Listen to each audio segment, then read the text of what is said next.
বিদ্যুৎ গ্যাস সংকট এবং ক্রয়াদেশ কমে যাওয়ায় নাসা গ্রুপ তাদের 16টি কারখানা স্থায়ীভাবে বন্ধ ঘোষণা করেছে।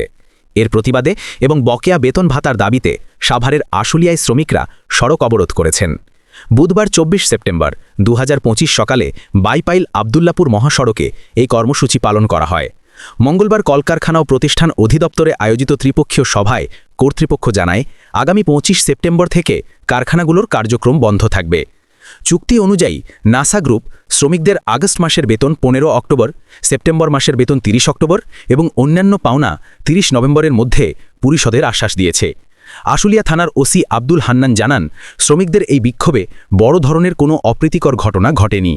একজন শ্রমিক সামান্য আহত হলে উপস্থিত আইনশৃঙ্খলা বাহিনী তাকে প্রাথমিক চিকিৎসা দিয়ে নিরাপদ স্থানে সরিয়ে দেয়। পরে আইনশৃঙ্খলা বাহিনীর হস্তক্ষেপে শ্রমিকরা রাস্তা থেকে সরে গেলে যান চলাচল স্বাভাবিক হয়।